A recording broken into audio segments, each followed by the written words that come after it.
Good. Well, good evening. Welcome.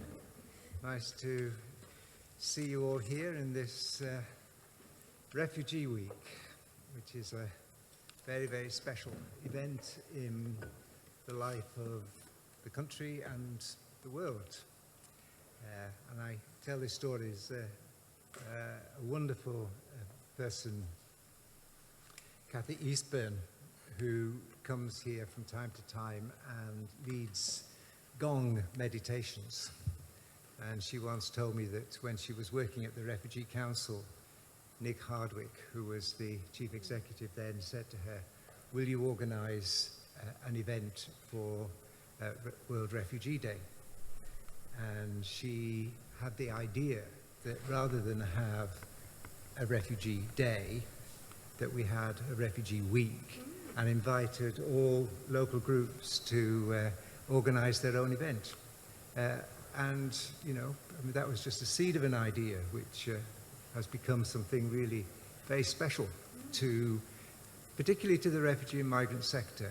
It's something really special in our calendar, and means a lot that we can come together and both celebrate who we are, what we're doing, the commitments, the values that we have, but also reflect on how far we've come in the struggle for refugee rights and migrant rights.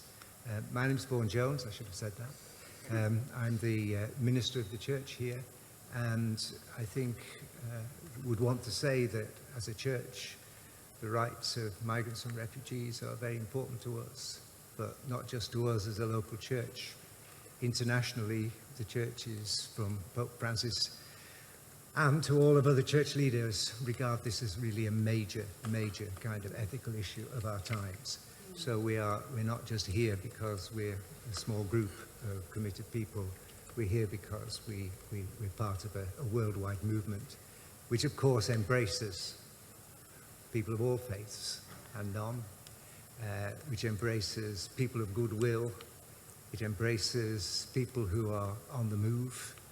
And so we begin, I think, by not only acknowledging the need to celebrate, but also the need for sadness and regret and shame at what is happening, sadness and regret and shame for what happens in the Mediterranean, what happens in the crossings from Mexico, what happens in the crossings across to the Pacific and so on and across the world. These are moments of deep shame for us all.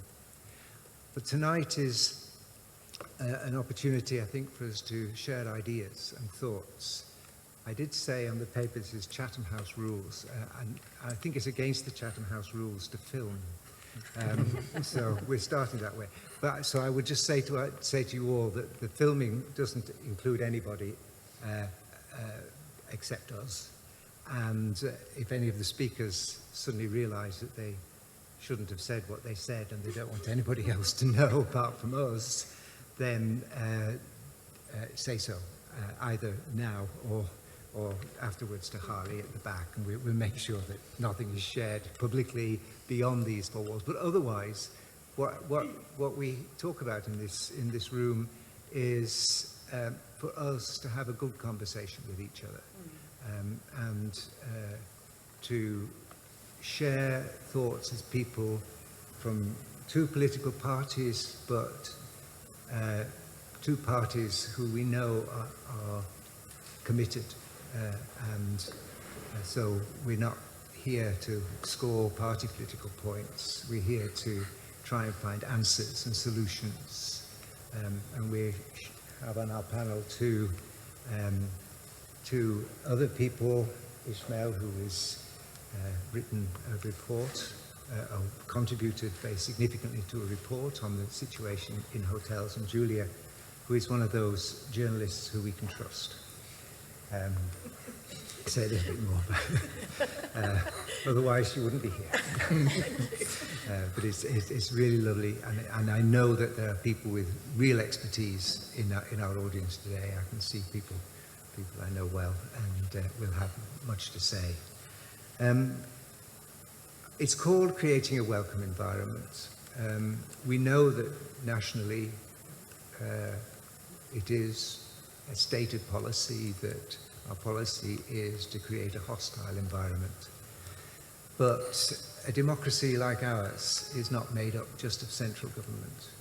A democracy like ours is made up of health services, social services, education, schools, local authorities, NGOs, community organisations, faith groups.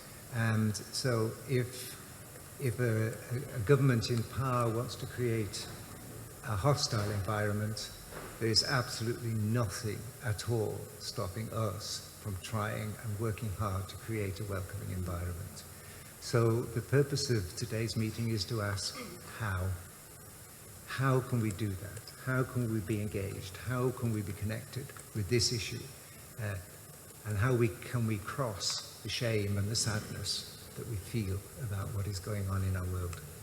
I'll introduce our speakers one by one when it's their turn, because that will save time and stop me rabbiting on and allow us to get started. And as I said, begin by introducing Ismail Moussa. Ismail is a staff member of an organisation called Migrant Voice, and Zack, the founder of Migrant Voice, is here. It's always an honour to be with her, but it is an organisation which is very, very important within the refugee and migrant sector. It does what it says. It's a migrant-led agency that ensures that migrants' input to the public debate on their own terms, which is why it's so important for us to begin with Ismail as our first speaker. But he has contributed significantly to their most recent report, which is called No Rest, No Security. And it's a report into the experiences of asylum seekers in hotels. And we here in Union Chapel have been engaged with working within 2 hotels, thanks to the support of the local authority, and made a little contribution to that report. But Ismail is the person who did the groundwork, and so we listen to what he has to tell us. Thank you, John, Vaughan, for inviting me, and also I'd like to thank everyone who's present here today. I think it's important for us to acknowledge everyone who's on the move, everyone who is a refugee in this country, and also around the world. I think, as Vaughan mentioned, and also as it is the case, most of the people don't leave their countries just for for luxury purposes. People leave because they have to leave. People leave because there's no other option left. And when we call them invaders and other kind of language, and that's a very important thing that we need to acknowledge in the discourse, because the moment that we intoxicate the language, then we fail to recognize their humanity. Why is it important for us to speak about refugees and asylum seekers today? I think Vaughan done the introduction to Migrant Voice, but I would go into the report. It's not an easy thing to be the first speaker, but it's important because it's in the heart of our political discourse, and it has been over the past decades, but it has been in the heart of it over the past year or so, especially after COVID, when the government introduced hotels as accommodations for people who are arriving in this country. Prior to that, people were accommodated within the communities, and that was making it easy for people who are coming to at least get introduced to the country, to the communities, and have a decent life, if not a very luxurious life. So, and that, I don't think anyone can miss what's happening on the news, what's happening, in what we're hearing in the news, and also the discourse, the political discourse, especially coming from the Home Office, is very scary, to say the least. And I think that's what makes it important for us to speak about it. And also it affects hundreds of thousands of people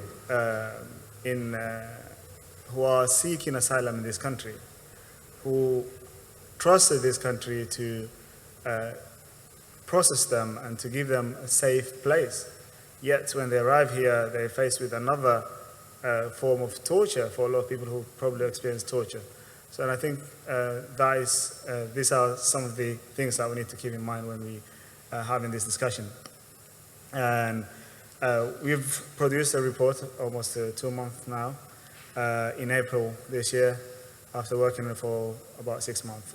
This issue came about when we had one of meetings that we hold regularly for people to speak about issues that are affecting them. And it's our members and also partner organizations who suggested this, and they said, there is a lot of problems that people facing in these hotels, and we need you to help us with it. Obviously, we are not a frontline organization. We do mainly advocacy work. And these organizations, they do frontline work. They were supporting people in the hotels. And they saw these issues, but they didn't know how to deal with them. So they came to us and they raised this issue. And we had to look into this issue. We started speaking to people. We tried to visit some of the hotels. We were unsuccessful in most cases, but we managed to get into some of the hotels. We managed to visit to see some of the rooms. We managed to get some pictures and videos from within the hotels and see how the situation is. And it's something that you cannot even capture using words. It's something very difficult to describe. It's very inhumane. It's degrading. It's reducing the human being to less human in many ways. And it has a lot of impact on the people who are residing within these hotels. And I think it's shameful upon us to, as a community and as a society, to have this and not acknowledge it as a problem. We had a survey that we asked people to fill. And collectively, we spoke to over 170 people, but we also, after the report, we're still speaking to people, and the number is over 200 people that we're speaking to. And the situation hasn't improved since we have, embarked on this issue back in October, November. It's still the same. For some, it has even gone worse. Some of the findings that we had, I think extended waiting time was the worst part of it. People are waiting for over a year and a half. People are waiting for 2 years. And when you have children confined within one room, and there is no living rooms in these hotels. I kind of struggle to call them hotels because some of them are not even hotels. They are hostels. They are just rooms with, 5, 6 people in one room. And when we talk about people, sharing rooms, I think it's just missing the point. And also, we're deceiving the public the government is deceiving the public by saying that, people should start sharing. People are already sharing. There are rooms where 10 people are sharing the same. There are hotels where people are sharing. And most of these are sharing. But what they're saying is that we're going to have more people in the same rooms than what we have. That's what they're saying. We had access to one of the hostels where 10 people are sharing the same room. And each floor had one bathroom and one toilet. And you can imagine the number of people that's there, and then you have to share that toilet. And it becomes a very dire situation for people, especially people who have some health-related issues, like diabetes. If you have to use the toilet regularly, if you have to, and when you have to queue, to use the toilet within these rooms, within these hotels that we're talking about, or hostels. One of the other things, this is the first thing that people would say, just like food is the issue that people have. The first thing they ask, what is the problem? Okay, before anything, it's just food. People cannot eat the food. It's a food that has been, frozen for probably a month, and they just get it and then just microwave it and give it to people. This is not the kind of treatment I would like to see. Also, access to legal aid. So we did this case study, where someone didn't have any legal representation. So we wanted to pursue this further and see how difficult it is for someone to, to get legal aid. It took us 4 months to find a solicitor for this person as an organization. And finally, we found this through our partner organization. So it's not that we, any other solicitor who accepted him, but this is our partner organization, and then they said, okay, now we have a slot, we can accept it, this person.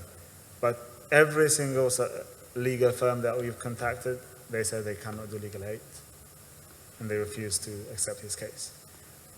This person had to fill a questionnaire within, I think, 21 days after his arrival. It was given to him, it was in English, no interpretation, nothing, and he had to fill it, I think, 5 months down the line. And we have to, his solicitor had to write a letter to the Home Office explaining the situation. And he didn't know anything, he was just carrying the paper. He doesn't speak English, he comes from a conflict zone, one of the worst conflict of the past decade, Syria. And so these are the stories that we're talking about. Other things is just, as I said, facilities. There's no communal area in these hotels. And the only communal area that you're going to use is your bed. Or you leave the hotel and stay outside. Even you cannot stay outside, you cannot go anywhere because you don't have any money to pay for your travel. They get given £8 a month. Sorry, a week, £8 a week. I think they increased it now by, it was £8 a week. And that £8 is just like, if someone smokes, if someone wants to, to travel, most of us, I personally spend over £8 on my travel on a daily basis. So that's my daily travel being given to someone to survive on for a whole week, or maybe just, to, and there were a few other places where we went where people were allowed to cook, and the amount was just over £35 that was given to them. But that is even better because people at least were able to cook for themselves. But these are very few places and very limited as well. And these were former student accommodations, and they were set up in that manner so that people can cook. So that's why there wasn't any other alternative for them. But most of the hotels which had been converted into an accommodation, the food is controlled centrally, and then you come when it's time. Most people miss their meals. They don't want to get these meals because it's repetitive. It's the same meal that you get over and over again, and then also it's not very edible kind of food. In terms of, I think other thing is just the treatment that people get by the staff. There was so many abusive language that was used, sometimes racist language was used. And the problem is, some of the asylum seekers think the security staff are police. And what happens is that they threaten them. So they threaten them to deport them. They threaten to, oh, you're going to go to Rwanda if you do this. So it's kind of like the security staff are abusing the system itself. And this comes down to not having a guidance. The government issued a guidance in, I believe, in December last year. So almost 2 years later, they issued a statement about the organizations which are in charge of these hotels should provide training for the staff. And it's kind of too late, and still the infrastructure is not there for them to train the staff. Other thing is just like, bringing people who might have different worldviews, who might not be able to communicate because they speak different language together. And that was creating a friction and a clash between people. There were so many stories that we've heard about people, not having their faith being respected, or people who might not be able to sleep, so they want to sleep, but at the same time they're sharing a room and someone is playing music, and that kind of thing. So I think it's a very degrading treatment that people are facing. What has this? How has this impacted? So it has a huge impact on people's mental health. So what happened with the hotels is they blocked the windows, There's no ventilation, and that's obviously for obvious reasons, because you keeping people in hotels, their mental state is degrading, and anything is possible.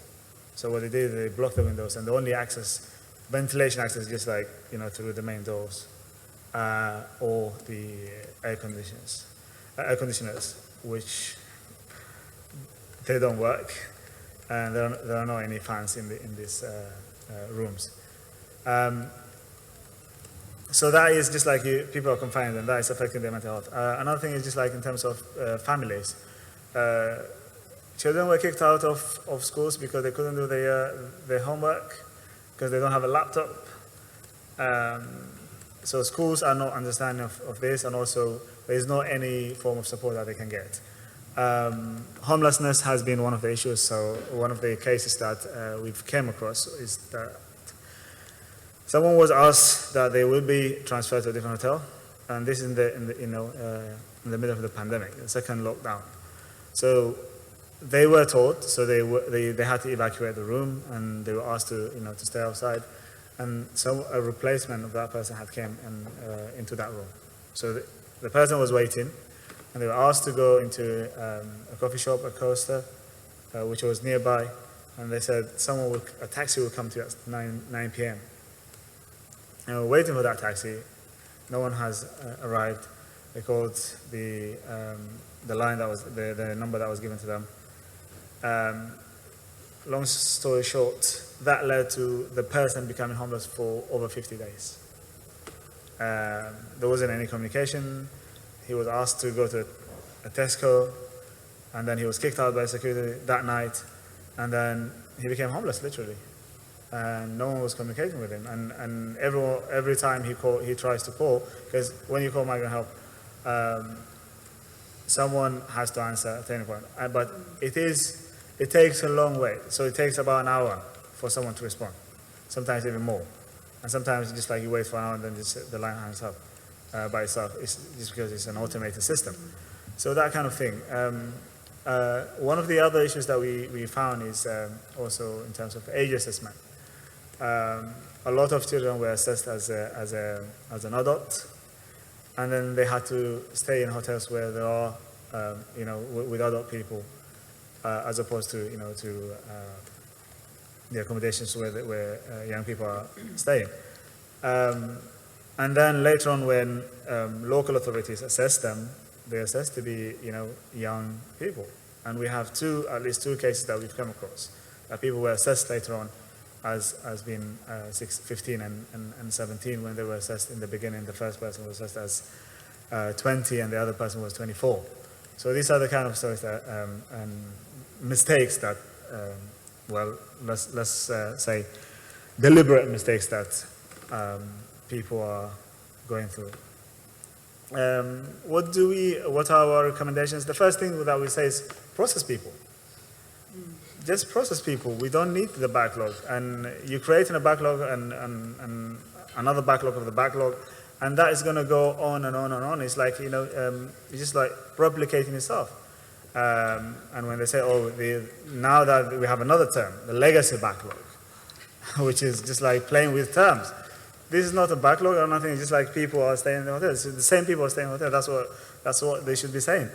And also, one of the biggest, I think, maybe the easiest to achieve is free travel for people who are in this hotel, so they can access services, so they can, at least leave these rooms and, just even if they have to wander around, free travel at different times, not necessarily peak times, off-peak times, weekends, and these kind of things. There are a lot of events happening in London, especially, and people can access these events and can just get out of these rooms, of the confinement of these rooms.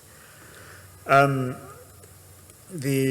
of the other, I think, a recommendation that we make is just let people live within the communities, as it was the case. Let them just stay with their communities. Why create a stigma of living in a hotel, and the whole community knows, even when people who are anti-migration are targeting, they target these hotels because they know the people who are in this hotel are asylum seekers. But if people are residing within the community, they wouldn't. and they would be safer in these places. And another recommendation that we make is let people work. Most of these people are young men. They don't want to depend on the state to fund them. They want to work. Why do we talk about 5 million or 7 million, whatever it is, the number? It doesn't matter for me. Let them work and fund themselves. Let them work and and rent. Let them work and expand the limitation that's on the. There's a list that the government issued that is where the need is. But let's expand that. Allow people to work. There are other limitations with that, because now that we move into this high tech, and then you have to share your code with your employer, which is another thing that people even who have gotten their right to work are facing, which is like you cannot get that because the system doesn't recognize you as a person who's residing in the country, because you don't have a national insurance number, because you don't have the status. So that's another maybe downside to it. But I would like to, I think I spoke a lot, but I would like to conclude this by saying that right now with the illegal migration bill, I think sadly it's going to become a law soon. And the question that we should be asking is like, what can we do collectively? And I would say, as a society, as a country, I think we can do better. Thank you. Thank you.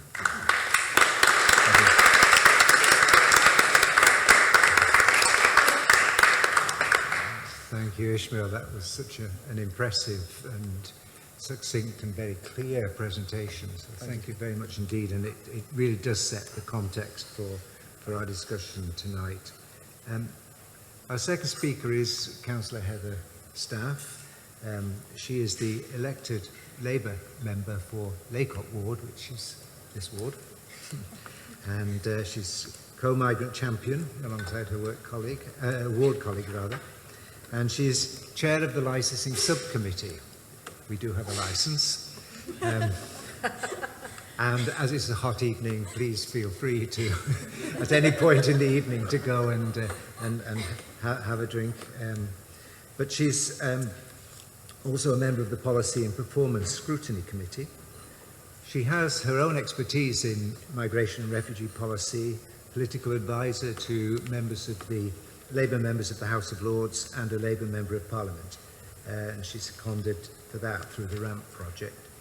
But Heather has significant experience working in the Middle East, Eastern Europe and the Western Balkans on refugee integration, political engagement and conflict resolution programs. So we couldn't be luckier in our ward councillor than having Heather. So thank you, Heather. Thank you. I think that works right now. It's fine. First of all, I want to thank you very much for your presentation. I just want to say as well, we share absolutely the deep frustrations that you felt visiting the hotels. As myself as a ward councillor, I wanted to say privileged, I think that's the wrong word.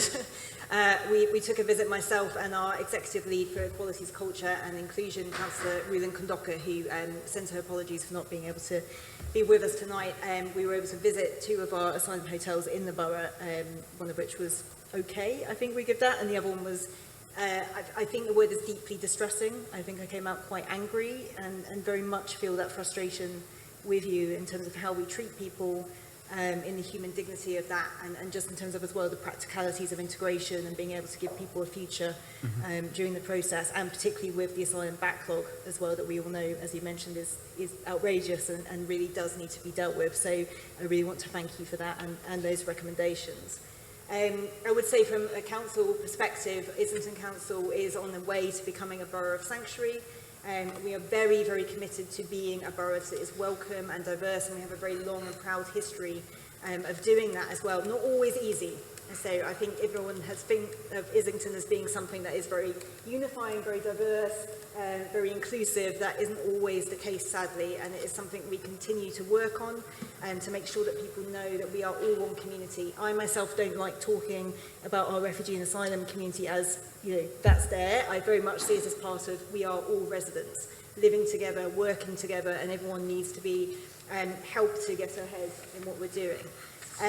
On that, Refugee Week is about compassion, and often what we think of in compassion is it is something that is a little bit weak, it's a little bit friendly, it's a little bit churchy, shall we say, but actually compassion is a very strong word. Compassion is about action, it is about doing something, it is about often standing in a gap and acting on what I'm feeling. I'm not feeling necessarily empathic, I'm feeling called to act, I'm feeling called to be moved. And on that note, I wanted to start, if I may, Vaughan, with a quote from Deuteronomy that basically says, "He defends the cause of the fatherless and the widow and loves the foreigner that resides among you, giving them food and clothing." And my second quote is that we should do justly, love mercy and walk humbly, something I love so much I have tattooed on my arm as a remembrance. But that for me is very much where Islington has positioned itself. Not always easy, often without the resources that we would require, but very much a council that is committed to trying at least, not always getting it right, but trying to act justly, to love mercy and to walk humbly with all of our residents, in particular those that are from a migrant community or from asylum background as well. And it isn't easy. You know, as you've said, we're trying to lobby the government for resources. We're very much concerned about the illegal migration bill. As you've said, my day job particularly, I am working right now on the illegal migration bill, and I hate calling it that, going through the House of Lords. It is frustrating. It is exceptionally worrying about what might come, particularly around safeguarding for children, for the Home Office powers that may lead to the Home Secretary being that kind of corporate parent, taking it away from the council. And I'm guessing you might touch on this as well, detention of pregnant women, all of these things that are exceptionally worrying to us. Asylum hotels that you've touched on as well, and just not having necessarily the support that we would want to really make that difference. But I am in a really privileged position where I can legitimately say we have an excellent refugee and migrants team in Islington, who, although small, but I would say are exceptionally mighty. And what I would say on things like the Afghan resettlement service as well, that there was a great quote I was given which said, "Islington has resettled almost as many Afghans as Birmingham and more than Manchester." Wow. So I think that is something we can be very, very proud of. And that was also through things like finding those housing, getting people out of those bridging hotels so they weren't stuck there and into accommodation through very kind of innovative schemes, looking at things like buyback schemes for housing as well, and also working with local organisations to do that. And we're very much reliant, sadly, I would say, but, well, not sadly, but we don't always want to be reliant on NGOs or churches or organisations that have to step into the gap where government has failed. But I think we're all very reliant on that, and we're also very aware that, that comes with a funding cost. It's not always easy, so we're exceptionally thankful for the work that has gone on there as well.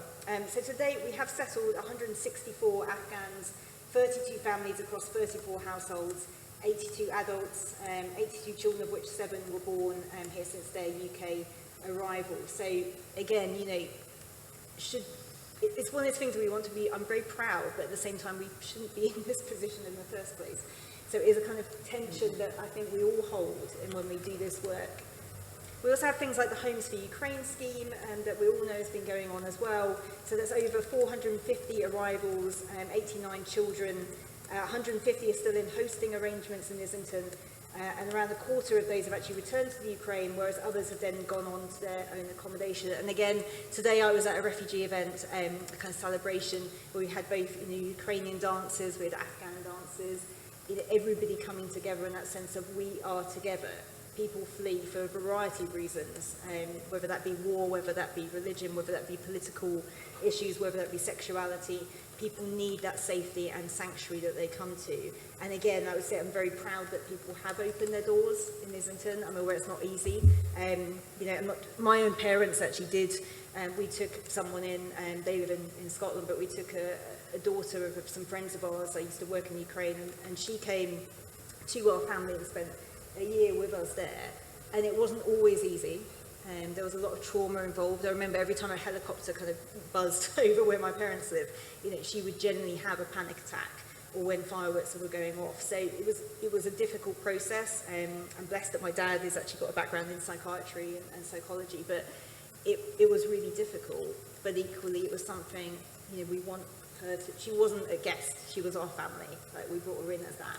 And now I'm really pleased to say she's in college and she's able to work and, you know, all these things, and hopefully she'll go on to become an amazing graphic designer. But there are families here that have done exactly that. They have taken that time out and said, you know what, we are going to give a room, we are going to be with people. They aren't just a guest, they are someone that we are going to welcome into our family and support through this process. And I think in Islington, we are exceptionally grateful to those that have done that. But we're also aware, you know, you mentioned homelessness. We are aware, you know, as with Afghans, you know, Ukrainians are becoming homeless. It is a massive worry. We are going to see people on the streets, cost of living as well in that as well. And, you know, people can't necessarily afford to take people into their house. So I think, again, for local authorities, there is that worry. But in Islington, again, we are doing everything I think we possibly can to do this really, really well. And then the other thing I wanted to mention as well is just around the fact that we have what's called the asylum contingency hotels. So asylum seekers who are coming in that don't have a decision yet and that are waiting for that decision. As you mentioned, as we've mentioned, you know, that process of waiting to be granted a decision, I think is pretty demeaning and inhumane in the way it's gone about, and it's taken far, far, far too long, quite simply. And there are multiple reasons for that, whether that be underfunding of Home Office, whether that be bad decision making, whether it be staff. But, you know, it has just not been done the way it should do. People should not be in hostels for that long, definitely not sort of 18 months, 19 months. These hotels and hostels were designed during COVID as contingency. They should never have been permanent. Again, in Islington, we are acutely aware of housing crisis, and I guess you'll talk about this, but the shortage of housing, the problem of housing. But I would, with respect again, say that is not a matter of, it's not migration, that's not the fault. The fault here is successive governments that have failed to look at the round. So in a sense, how do we approach housing policy? How do we approach migration? How do we approach, you know, foreign policy, everything else? It is a housing crisis that has happened for a number of years for successive governments, and that really needs to be addressed if we're going to also address where people can go and how we can house people, and that, you know, accounts for all of us, including myself, who's a renter needing somewhere to live that's affordable. So, you know, I think we all get that. But when you hear government rhetoric that stands there and says, actually, this is the fault of migrants or this is the fault of refugee, that is simply not the case. You know, and I say that both as a Labour councillor, but also with my, you know, Lord's hat on. It's simply not the case. And we are doing, again, everything in our power working with the Home Office, and I know our team really works very hard on that with their meetings to deliver on this and to get the kind of concessions that we need to do this appropriately, and as does the Mayor's Office and Assembly members. I also want to say how proud I am that we have partnered with Union Chapel since 22. I'm not saying there's a walkers, I'm proud that we have done that because of the services, again, that are being provided through churches, through other faith groups, that look at kind of language skills, whether that's the English language classes or ESOL, as we know that, or whether that's kind of, you know, basics on sort of food banks or working with statutory services or welfare checks, to partner to do it really well. And I think, you know, again, when I went to the asylum hotels, we were able to meet with one of your staff members there who does the ESOL. And it's, again, really humbling to see the work that is done, not just from our officers on the council, but from people like yourselves at Union Chapel that kind of stand in the gap, as it were, and it very much feels like you are standing in the gap. And I know for a lot of NGOs I work with in Parliament as well, it feels like, again, we shouldn't have to. You know, and I feel often like I'm really sorry that we're in this position, that we're having to, you know, talk and rely on others like charities and churches and faith groups to stand in that gap. And it really genuinely upsets me that we haven't got it right necessarily, you know, whether that be City Hall or whether that be, you know, contractors or whether that's Home Office, that it does need a greater look. And I think the way that we fund also organisations need to be looked at again. I also want to mention there are other churches involved in, I mean, Arsenal have been great, Arsenal Community, King's Cross Baptist Church, King's Cross Church, Wesley's Chapel, the Eritrean Community. I mean, I've got a massive list that's written in front of me. It's absolutely ridiculous. But again, something that makes me incredibly proud, you know, how we're working in the community on Islington's response in terms of bringing people, you know, is there football that they can play, partnering with different organisations, is there acting or singing or anything, you know, that actually is engaging people in that kind of, there is something you can do and be part of, not just sit in a hotel room waiting for a decision.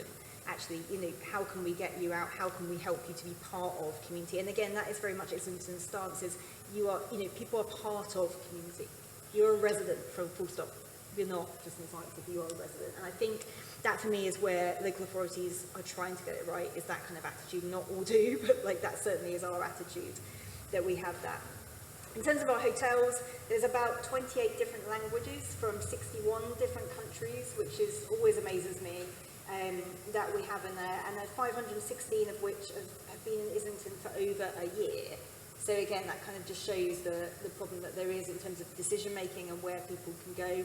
Islington also houses the No Recourse to Public Funds Network, which again is a brilliant organisation, working specifically on what access and where people can get help from, whether that's online guidance or responding to queries within that. So that's kind of the Islington picture. I'll swap kind of into the kind of national picture in terms of difficulties.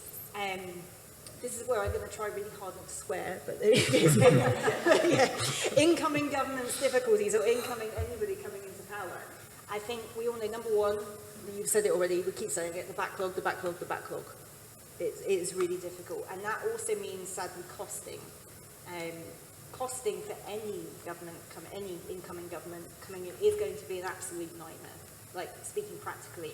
Any type of reform that comes in has to go through a costing process. What is left in terms of the backlog, what happens with the illegal immigration bill, and the Refugee Council did a brilliant economic impact assessment because the government didn't.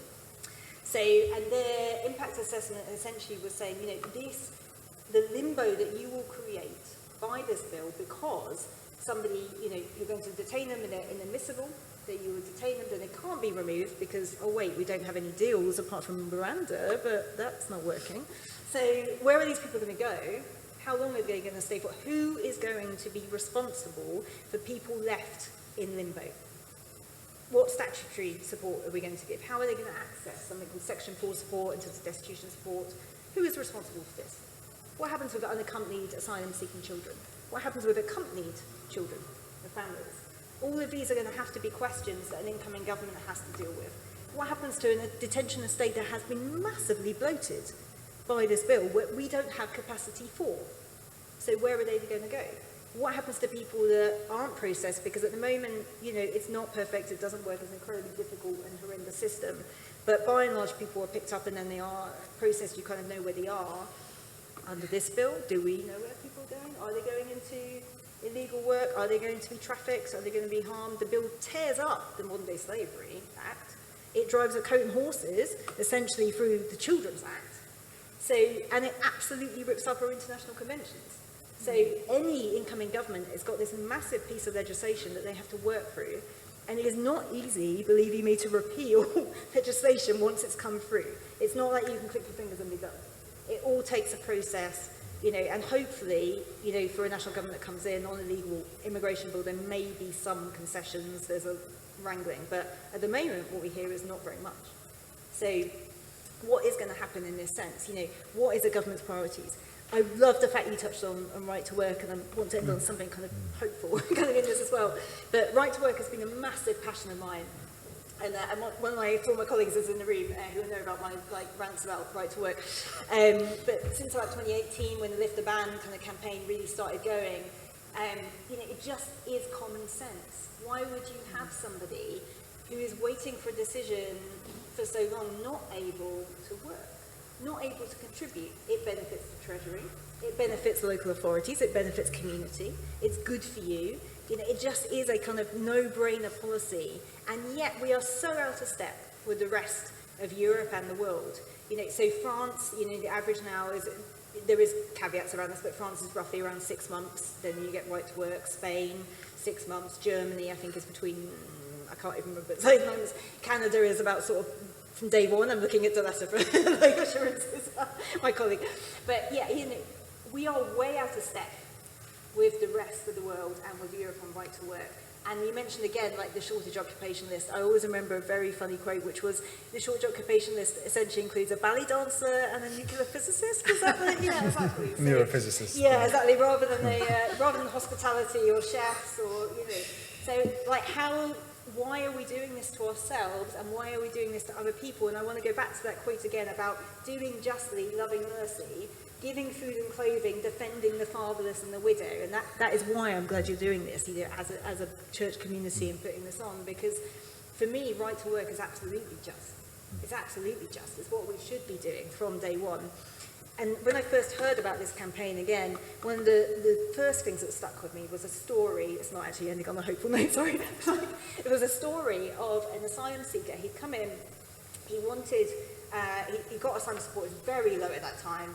He was desperate to buy his friend a birthday present. So in his mind, he really wanted to get him a pair of trainers. That was his thing. So he didn't have enough money because asylum support was so low. So he went and worked in what was call it a legal car wash. He went there to get some extra cash, essentially. However, that car wash was raided on an immigration raid. So he ran up the stairs and he jumped out the window and ended up killing himself. So, and what always stuck with me was like, what a waste of life for a pair of trainers. Literally, for a pair of trainers. So, and it stays with me as well, as a councillor, as a policy advisor, you know, we have to give right to work. You are taking people's lives away.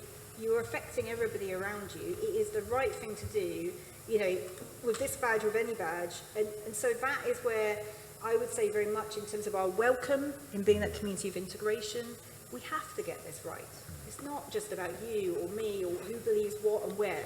It is about people first and foremost, and it is about human dignity, and I'll end there. Thank you.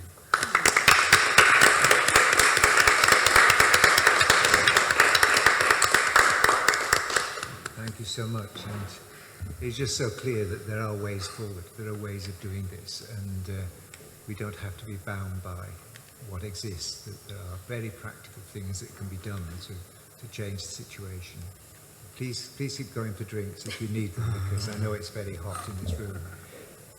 Thank you, Heather. It was really very good. I'm going to introduce Zack to you, Zack Polanski, who is a member of the London Assembly. He is the deputy leader of the Green Party. He's a friend who I know not through politics, but from his early singing career. Yeah, he's a member of the London Assembly, so that I think puts him in a very significant position to talk about the London scene and what's going on and what can be done from the London, the GLA perspective. I mean, free travel was mentioned, you know, and I'm sure there are other solutions that lie within the purview of the Assembly. So Zack, I don't know how that works. Hi, Tech. Thank you very much. And thank you all for being here on a warm Wednesday evening. And I say that, I don't say that casually. You've chosen to spend this evening talking about some of the most marginalised people in our society. And in a time where politics or culture or society in general does feel like it's in chaos, we have a cost of living crisis, we've had an energy crisis, the climate crisis, to stop and pause and say, actually, this group of people, and Heather was spot on, it's not just one group of people, it's lots of different communities who are part of our society. It's really important that every single one of us does what we can, where we can, to support. And before I begin, I just want to reflect that when I think about my last few hours, at midday, I joined the London Jewish Forum, and this was part of the conversation I had with them, as well as general issues. Then I met this, just before this meeting, the National Zack Foundation, which is in the Muslim community, where wealthier people will give a certain percentage of their wage or income towards the poor, or as they were talking about, refugees. And then to be here now, and it doesn't escape me that all three of those communities are faith communities. And that's not just to say that faith communities are the only communities that care, there's lots of communities who care. But essentially, thank you to Vaughan and Union Chapel for convening this space where we can have these vital conversations across parties, across different organisations, to essentially say there's a huge problem here and it's going to require us all working together to get there. I think the other thing I want to reflect is that I'm Jewish, and as Vaughan said, I'm the deputy leader of the Green Party. That makes me one of 3 Jewish leaders in the 21st century. Michael Howard, Ed Miliband, and myself for a trivia quiz. And so I see an extra responsibility to reach out to faith groups, not just my own community, but lots of communities. And just a few weeks ago, I was in a morning synagogue where I was talking to a group of young people who've been doing kind of social studies, political studies. And they were making presentations to me about what their manifestos would be, what things they care about. And over again, refugees and more broadly migrants came up. But just the way they spoke about it was in such stark contrast to how the media in particular talk about refugees. And it's not rocket science. They talked about people, about dignity, about respect, about equality, about the fact they're human beings who deserve every right that any single one of us in this room or anywhere does. Roof above their head, food to eat, ways of getting around, free transport if necessary. And just making sure that the provisions are there that people need to live a decent life where they're not faced with persecution, they're not faced with total uncertainty. And that is not the experiences that lots of refugees and migrants have. And then one final personal story, just before I get into more substantial, is again, being Jewish, I look back at my ancestry, and my family were Ukrainian Jews. And they fled because of the pogroms, they were involved in Poland, and then at some point they arrived in the UK. Now, my ancestry was Polanski, which is my surname now, but actually I wasn't born a Polanski, I was born Polden, which is an anglicized version of the name. And I always grew up thinking that my name had been changed to evade anti-Semitism during the Second World War. So I changed it back again because I wanted to reclaim my Jewish roots. And I'm really proud to have done that, and actually lots of Jewish people have done that, and there's an increasing movement to do so. I found out, though, very recently, in the last few years, it was never to evade anti-Semitism in Poland or Germany. It was actually when we arrived here in the UK. It was the hostile environment and anti-Semitism in the UK in the 40s and 50s that actually led my grandparents, or great-grandparents, sorry, to change their name to avoid that Jewishness. And so I'm saying this because I think very often in the narrative we can talk about how in the 40s and 50s it was great for migrants and people were really welcomed and we've turned this horrible corner. We have definitely turned a horrible corner and that should be challenged. But I also don't think we should romanticize what's happened in our history of our country and recognize that we can never be complacent, because actually if we don't take this head on, then there will always be a problem there. And Heather talked about Ukraine there, and I absolutely agree. We've seen the most horrendous, egregious acts happen to the Ukrainian people. And I have been pleased and delighted to see the warmth and generosity from British people and Londoners to welcome Ukrainians into their hearts. And what I'm going to say next should never take away from that. This is not pitting communities against each other. It's right we supported Ukrainians. But the elephant in the room is, where is that support for the Sudanese, the Yemeni, the Syrians? And it doesn't take a genius to work out what we're talking about here is black and brown skin. It's racism. And I think that needs calling out, and it's an uncomfortable conversation for lots of people. But I think until we have this conversation, until that is regularly named, we cannot move on with, I really enjoyed what you said about compassion, and we cannot move on with compassion. And I don't see compassion as a wet liberal thing, not that there's anything wrong with wet liberal things, but compassion actually is a bravery. It's a bravery, if I talk from a personal experience, to look a journalist in the eye and say, yes, I want to welcome more refugees. In fact, not just refugees, I want to welcome more migrants. Now, sometimes that will be described as kind of wet liberalism or wet greenness or wet leftiness, depending on whatever they want to say that day. But actually, that's a strong, bold position. And I say it's strong and bold.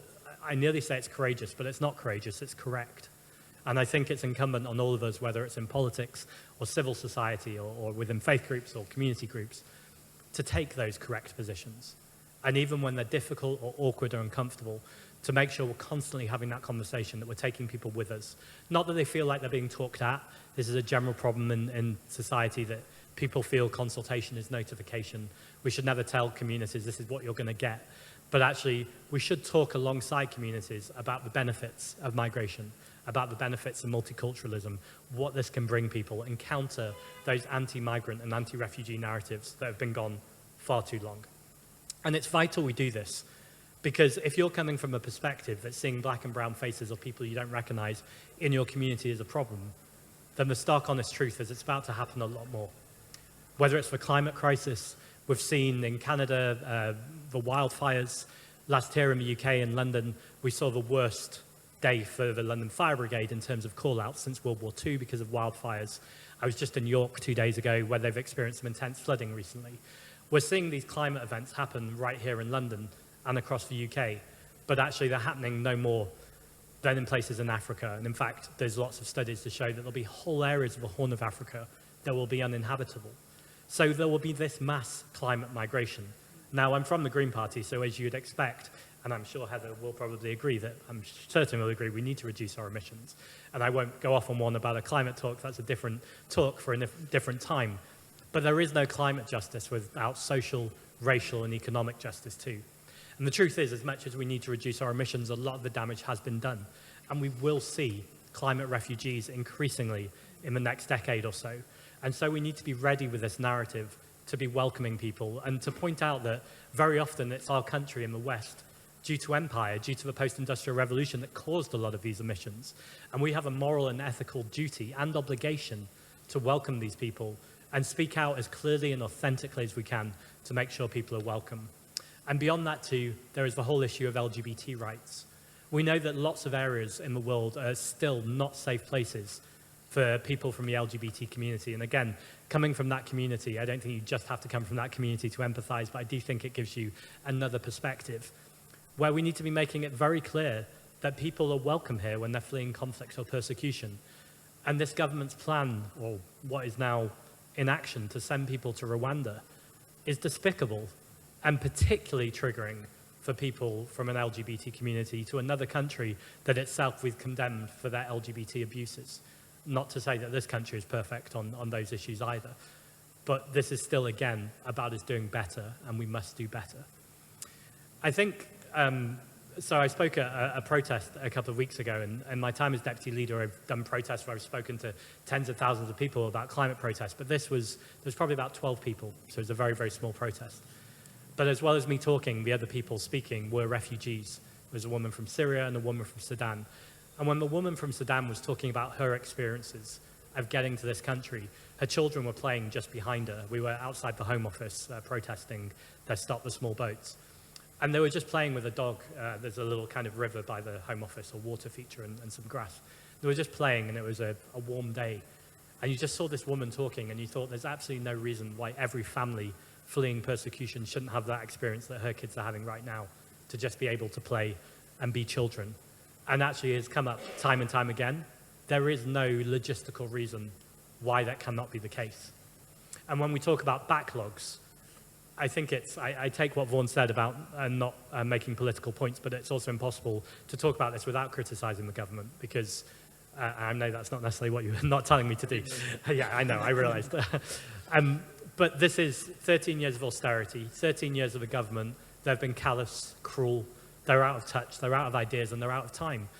And their literal only tactic left is to scapegoat, whether that's the LGBT community, Gypsy Roma traveller community, the disabled community, labeling people deserving and undeserving poor, even if they don't use those words, or certainly bearing the worst brunt of it, is refugees. And I think, again, it is vital that that is called out. And if there was a Conservative minister on this panel right now, I could guarantee they would say, I'm playing politics. But there is a difference between playing politics and talking about the objective truth of budgets and an economy that's slashed council budgets, that's slashed the mayor's budget. And me and Heather won't get into this tonight, but I still think, and I've heard her agree actually, there's lots of councils could be doing, and there's lots more the mayor could be doing. But it would also be churlish of me not to point out front and centre that their budgets have been slashed. They're already struggling to make the most basic services work.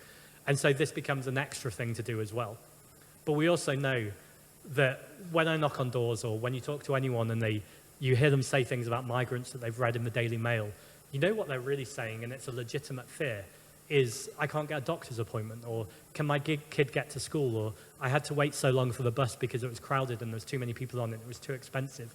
And all of these things are legitimate fears, but they're not migrants that have caused that. It's 13 years of a Tory government and wealthier people who have got wealthier and wealthier, and in many places have avoided paying tax or illegally paying the tax they can do, but there's too many loopholes. Again, another conversation, but until we fix those systemic injustices, then it is all too easy to scapegoat migrants, refugees. And just to finish off in terms of what I would practically like to see happen, I think reunification of families is vital and something that's often not talked about in the mainstream conversation, but the ripping apart of families and not allowing the most basic decency and efficacy of allowing people to be reunited with their families absolutely needs to be taken head on. Heather and Ismail have spoken at length about the right to work, but I just want to endorse those comments without repeating them. But it is absurd to not allow people to work, and then again to scapegoat them for being lazy or not working hard enough when you literally wouldn't let them work. To come back to the backlog, it's entirely manufactured. The government have created it so they can point at it and say, look how many people are trying to get in. You could get rid of that backlog quite quickly and say get rid in terms of humanitarian ways, invite people to the country generously, not have a backlog if you just put the resources there and make sure that was done efficiently, and that can absolutely be done. And then the final thing I would say this is, we've talked about refugees, but actually I think this needs to be extended to migrants. Now, migrants and refugees are often conflated by the right wing for bad reasons, and I think that should be challenged. But I also think it's important to point out that although they're two different circumstances, as far as I'm concerned, we should never just be generous to refugees. We should be generous to migrants too. We should recognize that our country is absolutely built on migration. It is built on different cultures coming together, learning from each other, educating each other, being in the same space, sometimes challenging each other and having different cultural values, but ultimately still seeing the humanity in each other. And I can think of literally nothing more important than that, to see the humanity in another human being. And I think when people criticize the Stop the Boats drive, not because of its inhumanity, but because of its inefficiency, we need to point out that, of course, we should make humanitarian arguments, but actually, even on the most basic economic arguments, not allowing migration or not encouraging migration is a perfect way to make a business and a society fail. So, of course, the economic arguments are secondary, but if you take the Conservatives on their own terms, what they're doing is incoherent. But above all else, for humanitarian terms, no human being should ever be illegal, and it's vital we always keep that in our hearts and keep speaking up on it. So thank you for being here.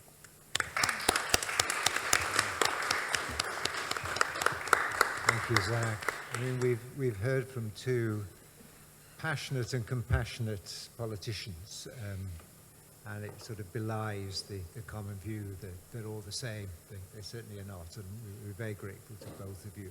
We've also heard from a grassroots campaigner, activist, and now we're going to hear from the other part of the democratic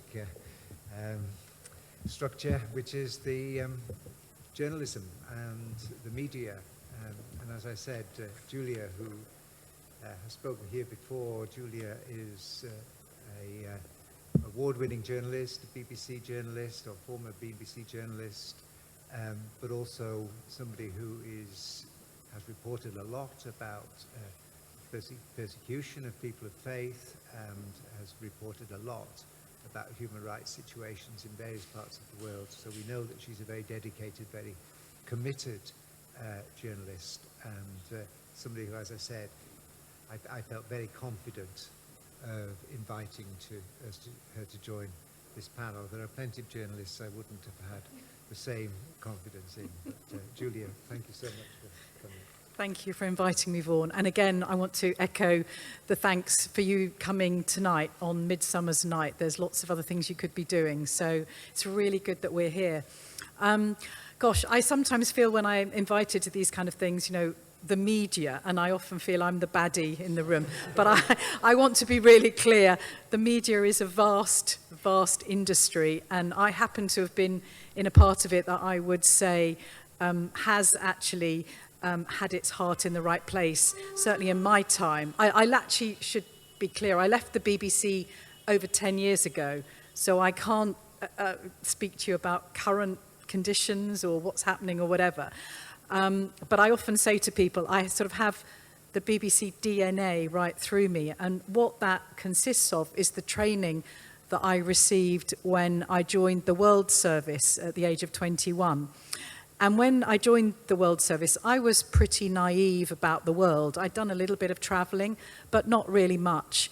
And very soon I found myself plunged into reporting the Iran-Iraq war, the return of Ayatollah Khomeini to Iran, many, many other wars and crises. I remember reporting about the arrival of President Omar al-Bashir in Sudan, and look what happened in Sudan over the next 30 years.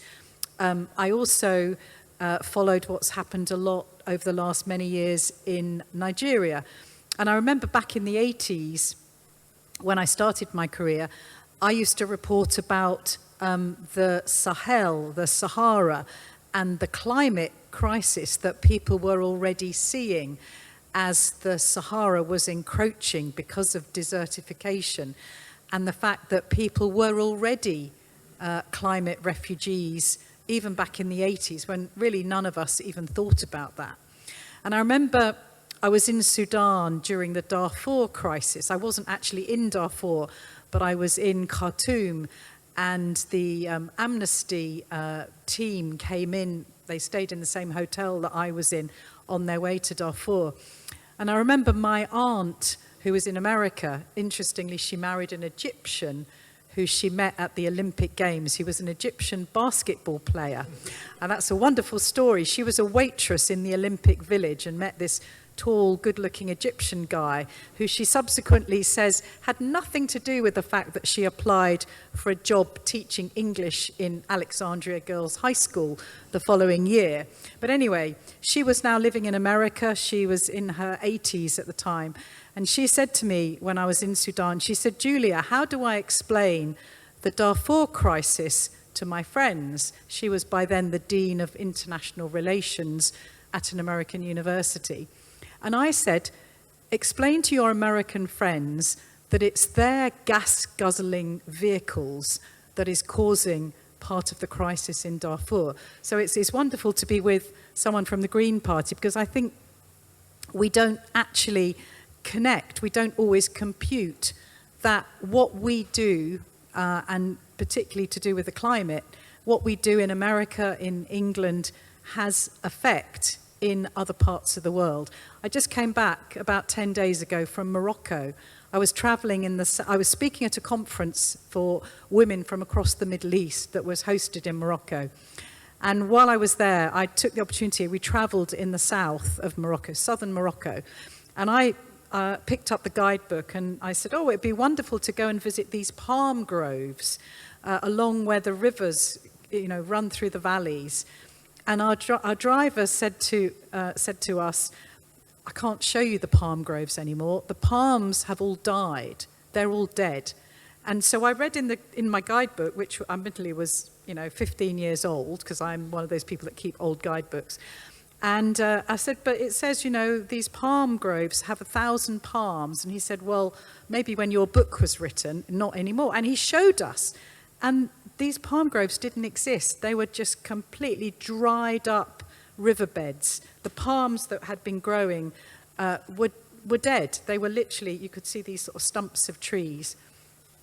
And I was thinking, so how do these people live here? You could see, because of the dry land, that the desertification of that part of Morocco is really having a big impact. So I think we need to think about these issues. When I was in the World Service, we also covered obviously the political wars, the revolutions, the coups, etc. And it was because I lived in countries like Sudan, like Nigeria. I lived a year in Pakistan, and I lived 6 months. I spent a lot of time, by the way, when I was in Pakistan, reporting on the refugee crisis from Afghanistan back in the 90s. Because remember, when the Taliban took over in August 2021, that was the second time the Taliban took power. They had already come in after the Russians had left Afghanistan. And it was kind of learning about the situations, being in the countries that the refugees are coming from, that helped me to get personally involved when I, during my career and afterwards, volunteering, working with refugees. And I want to just tell a couple of short, I know everyone here has experience probably, but just from my perspective as an individual, I met a family in my church. I live in West London, in Hammersmith, borough of Hammersmith, which comes under Hammersmith and Fulham. And one day I saw this family and I didn't recognise them, parents, 2 children and an older woman. And they didn't speak any English. And they were from Armenia. And I don't speak Armenian, but I do speak Russian. I learnt Russian at school. I'm old enough to be the generation that was taught Russian in case the Russians invaded us back in the 70s. Anyway, I could speak to this family. They couldn't speak any English, and they explained to me very, very haltingly, between my Russian and a little bit of French, we managed to communicate. And I wanted to take them to help them out a little bit. And one day, shortly after I started to become friendly with them, the father rang me up. No, he didn't ring me up, sorry. I took him somewhere in the car, and then he asked me, he said, "Julia, would you help me? I've got these papers from the Home Office I don't understand." And of course, this is all in Russian and French. I don't understand what these papers are about. And I helped him. Like we were talking about the Migrant helpline. We tried to phone the Migrant helpline. It took a long time to get through. Anyway, cutting a very long story short, I got involved with this family. And I experienced myself, because I was working with them, the receiving end of what they were getting from the Home Office. And so shortly after that, they got this phone call, and they said, "We're sending the husband and wife and the 2 children to Newport in South Wales, but his mother, who had come with them because he would have left her alone in Armenia, he was seeking political asylum on grounds of political persecution for political reasons. They were going to leave the mother in Hammersmith in this flat on her own." And I basically went into battle with the Home Office over the phone, and I just said, "You cannot separate this family. This is absolutely ridiculous. The mother doesn't speak a word of English. She has to stay as a family." So we managed to get that changed. And amazingly enough, they were then sent to Southampton, which is the area I grew up in. And I was able to connect them with my old church in Southampton. Interestingly, the husband, he was a lecturer at Yerevan University. He was a very able man, a scientist. He's an expert in robotics and artificial intelligence. Now, you'd think he would be one of the people that the country would want, and would want to, as you've all said, want to let him work. He was desperate to work, but of course, because he was waiting for his asylum claim to be processed, he wasn't allowed to work. Anyway, I want to give you a positive story, because that was back in October 2017. The family are very happily settled, integrated in Southampton. He now lectures at the local college. He teaches young people about robotics. His son is now at the same sixth form college that I was at when I grew up 40 years ago, and is probably on his way to one of our top universities to read sciences or something. But if I just think to myself, if I hadn't have happened to get chatting to them in Russian that night at my church, what would have happened to that family? Because they didn't speak English. It wasn't their fault they didn't speak English. And so I just think, how many more people like them are slipping through the cracks and are stuck in these systems, with these forms. I couldn't even understand the Home Office forms, and I have a degree in English, and I was born and brought up in this country. I couldn't understand. In fact, some of it, I'm sorry to say, was completely badly written. And the other thing, when he was first given his decision, it was a rejection. He was rejected. And when I went through the documentation, and again, I'm a trained journalist, I realized that they were using, it was like, I'm sorry to say, but it was like some intern had cut and pasted from Google these paragraphs about the conditions and the situation politically in Armenia. They didn't even get the year right. They actually, they were taking information that was completely from the wrong time period, using it to justify why this man should be rejected. And so, having been on the receiving end of it, I dread to think, I'm glad people like Heather are going into battle with the paragraphs and the act of this migration bill, because we need people like Heather to do that. I don't have the patience for that, I don't think. But what I do have is the patience to try and hear the stories, to try and put together, what is going on.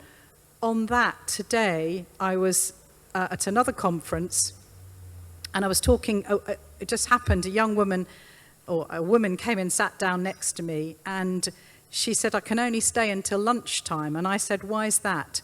And she said, because I'm a governor of a school in Newham in East London. And yesterday, we had a 9-year-old girl who is from Honduras, who is here with her mother. And while the girl was at school, the mother got a phone call to say, we are sending you, last night, the phone call was yesterday afternoon, we're sending you to the Best Western Hotel in Andover in Hampshire. Now, Newham to Hampshire overnight. And this 9-year-old girl left school yesterday afternoon. She didn't know that she would not see her classmates and her teacher again this morning, because overnight, last night, she was taken to this hotel out in the country in Hampshire.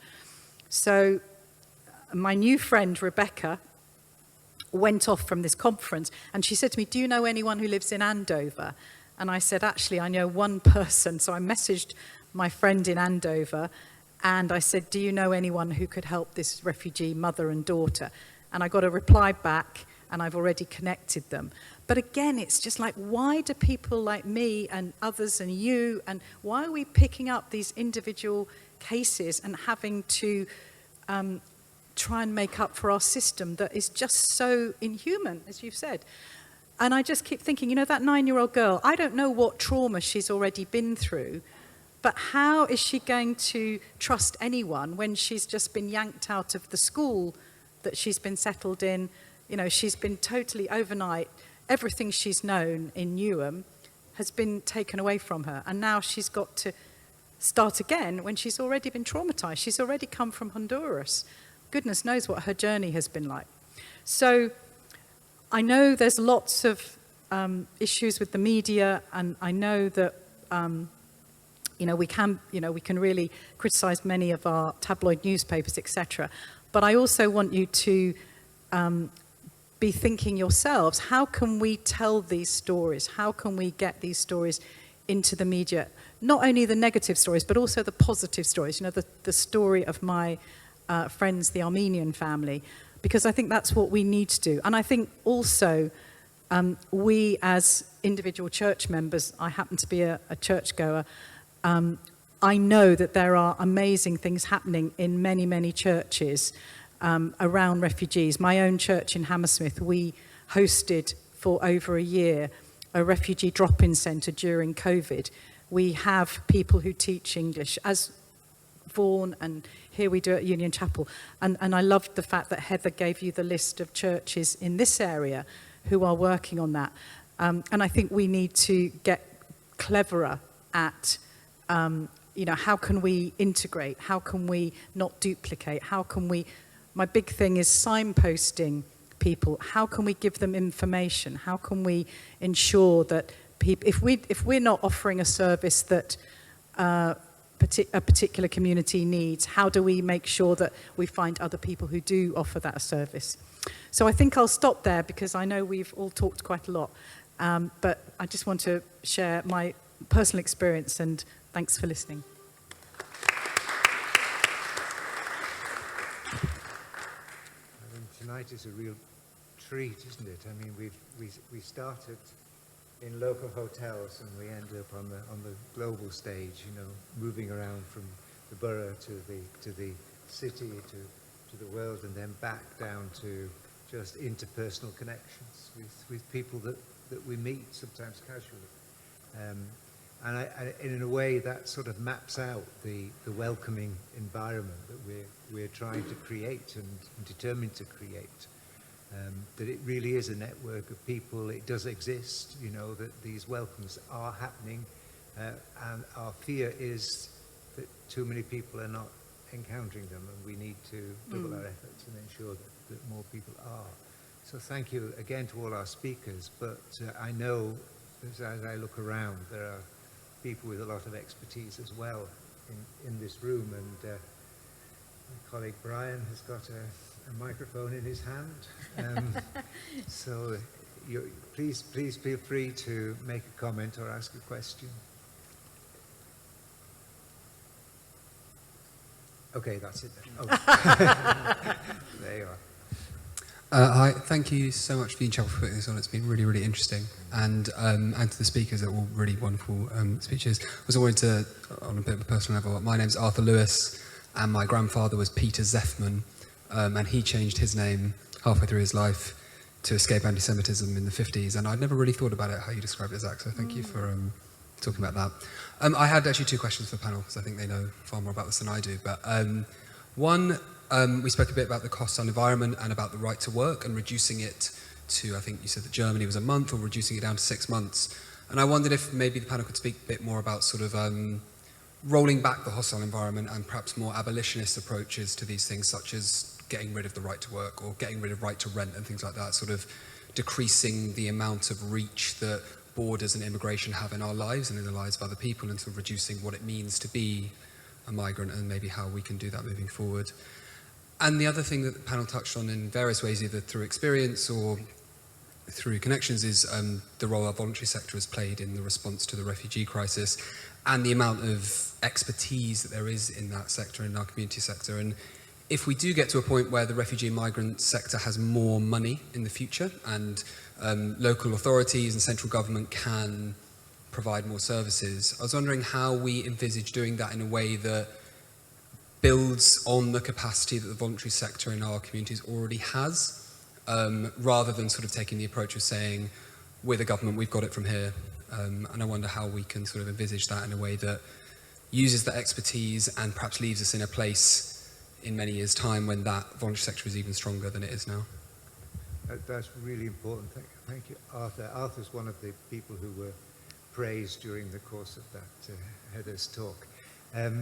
But does anybody want to extend Arthur's contribution before we return to the panel? Anybody want to add to what he said? Thank you. I have actually another question, but maybe just to add to it. First of all, I really enjoyed the panel. Thank you so much for all your interventions.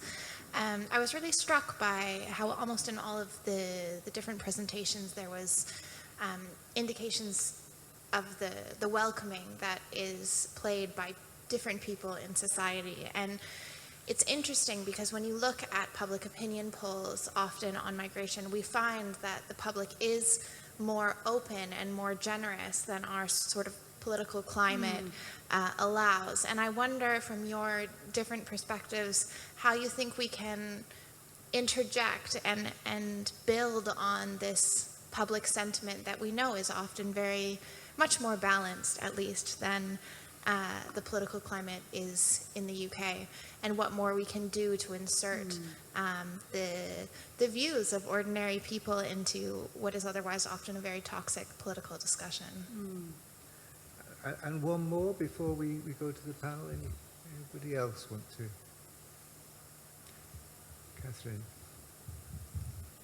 Thank you very much. Mine's just one question, and it really picks up on the last speaker's thing of how the rejection happened of the papers because the person didn't seem properly trained to be able to do it. And because we know that everybody really has been saying you've got to hurry up that process, how do you ensure, can anybody say, do you know who ought to train the people? And how do you do that? There's just an aspect that worries me. I read the government says, yes, we're doing more, we're going to get more staff. But it seems to me there's a lack of training. And how could that be made better? It's really important. Do you want to do yours, Catherine, and then we will go back to the panel? So these aren't from me, but a couple of people who are living in the asylum hotels in Islington but couldn't be here today sent me some things they wanted me to say to the panel. So the first was about the right to work. Someone talking about integration with the local community. They said they wish they could be someone who just cleans the streets to get to talk to people, because otherwise how will locals know we're actually here, we're part of the community and we're good people if we're not allowed to interact with them, and asking how we can build local relations. The other question was about the individual schemes that there are for Ukrainians and Afghans, and saying how do people from other countries know that they're as welcome when they're seeing a different standard being applied to people from those two countries? Well, I mean, I better stop there because we get overload for the panel. But I was just, there's an apocryphal story, I think, about the Home Office letter which came to a Latin American saying that their application had been refused because there are no guerrillas, G-O-R-I-L-L-A, in Colombia. So anyway, who would like to start on those big questions? Zack? Yeah? Thank you very much. I think I just want to share two reflections that I think are answers to the questions, but they answer slightly different questions. And then if anyone feels like I've avoided their question, then say, oi. As all those questions came out, one thing just kept blinding in my mind, and actually it comes back to something Vaughan said when he introduced me about he knew me from singing. I'm not a failed pop star, but I used to be in a gospel choir. I just realised how it came out that sang at Vaughan's former church and then actually at Union Chapel too. And I was in that gospel choir partly because before I was in politics, I was an actor. And very often when I'm knocking on doors and having these kind of conversations, I keep saying knocking on doors, having any conversation, any community space, I sometimes think the political system is so broken that I'm very happy to work within it and very happy to fix it. And I can hear the great work Heather's doing in the House of Lords too, as well as the council work. So I think it is important that people are within the system. So please don't take from this answer that I'm suggesting that's not important. I think it's vital. But I think equally as vital, and I use those words carefully, is outside the system as the stories we tell in our society. And I think the roles of arts and culture is often described by governments or councils as like a nice to have, or, you know, something extra that we can have. But actually, arts and culture is the story we tell about ourselves and about a society. And I really take the point about not all the media should be painted as right-wing, and actually the media sometimes do an incredible job in this when they do investigative journalism or do that deep dive that really, really tell a story. And I think all of those things are really important. And this is partly an answer to the question about how do we get through to people. I think it probably never will be politicians. I think it is important that we keep speaking, and we always say, you know, what's in our heart and speak to truth and hold truth to power. But I also think it's equally important that those people who are nowhere near the political space keep telling those stories. And actually, just as a very practical example, one of the pieces of theatre I used to do is something called Theatre of the Oppressed.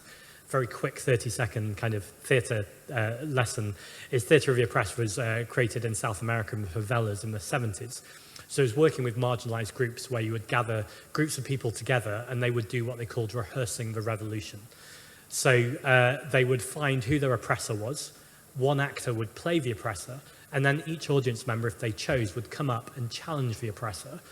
And then other audience members would give notes on, have you tried saying this, or maybe you could do this, until they'd role-played ways out of it. Now, the ways I was doing this in London about 10 years ago was I might play a landlord, and with a group of young renters, they would come to me and challenge me, and we would role-play how you might challenge your landlord to know your rights. So there's lots of applications. One of the most powerful applications I've ever seen, though, and you couldn't make this up, was actually right here in this room. And I don't know if everyone will remember the theatre company, because I'm sure you've had lots of theatre companies come through. But they did a particular piece around challenging migration raids. And essentially, as a member of the public, if you see a migration raid, how do you challenge the police? How do you challenge the person doing the migration raid? Not in a way that puts you necessarily in danger, but in a way where you both know your rights and vitally the rights of a marginalised person. So you can step up in that moment and ask them what authority are they doing this under, and ask the appropriate questions. And everyone in the room, I was about to say, was not allowed to leave. That's not true, but was encouraged not to leave. It wasn't a prison, until they'd at least challenged authority once. And I think that idea of being able to challenge authority in a respectful way, but still knowing your rights and the rights of the marginalised people is really important. To come, just to finish off more directly to Arthur's question, I'm going to say something really nice about the mayor, and I'm going to say something not so nice about the mayor. So I think that's political balance there. The way the assembly works is you have the mayor of London, you have 25 assembly members, and our job is to hold the mayor to account. So my job ultimately is to hold Sadiq Khan to account and scrutinise him. I've chaired the Environment Committee for the last 2 years, so my very specific kind of focus has been the environment, but I've also been scrutinising him on lots of these issues. I can say hand on heart, I'm really proud of the work that the London Mayor has done speaking out for refugees and speaking for migrants. And I think he does our city proud. And even though I'm from a different party, I regularly say thank you to him and give him credit both privately and publicly, both on that and frankly his stance on LGBT issues as well. We haven't always had mayors that have been strong on those subjects. So I think it's really important, even when someone's from a different party, to point that out. And that is generally how I work with Sadiq, which is in a cooperative way, where I do expose where I think there's gaps in his plans. And credit to Sadiq too, in his book he mentioned me recently, and also several times he's credited me with pushing his ideas in places. And I think all of those things are important. My not so nice thing though, and this isn't really about the mayor, this is more a comment on political culture. I've been arguing for a while for a panel of diverse and marginalised voices to speak out on issues that affect Londoners that could advise both me and, frankly, the mayor. And the mayor was warm to this idea of not having expert politicians, but just people coming in with lived experiences to talk to us. But we got stuck on a sticking point, which is I said, you need to pay them, and you need to pay them properly. Because if people have had traumatic experiences or they're speaking from lived experiences, if you're asking people to give those experiences for free or relying on volunteerism, that limits the people who will come into the room. And I understand, so I'm going to be fair to the mayor, that budgets are very squeezed, but for me this is a red line. We need to make sure that we're opening up and widening democratic participation. And the mayor's answer to me in public was that I shouldn't knock good citizenship. And there's lots of faith groups or boxing coaches or scout coaches, scout leaders who are doing good work. And that's true. I don't deny that. I'm really proud of the work that volunteers do in this city. But I do think it's limited. And I think while we should absolutely lean on volunteer networks because no one knows a community better than the local people, a lot of this work can't be done without proper investment and without funding. And I know your question wasn't suggesting that we didn't fund this, but I guess my contribution to it, that we should absolutely applaud volunteer networks, utilize volunteer networks, but ultimately this needs investment. And I could moan at the mayor all day, but actually that investment does need to come from national government to fund both the GLA, the General London Authority, the mayor's body, and also local councils, because it's that absolute lack of investment that is causing budgets to be squeezed and meaning that people who are already vulnerable. I pause because often refugees aren't vulnerable. Sometimes they're the strongest people in the world who have made it here, but they're in vulnerable situations or marginalised situations. They're the people who bear the worst brunt of things when they're not funded. So it's vital that we fund things properly. Thanks, Zack. Really appreciate it. Yeah, I'm glad you mentioned funding on that, because I will definitely pull up on where there is always a will. We can all want to do things, and we can absolutely be in that space of we want to do it, we want to do it.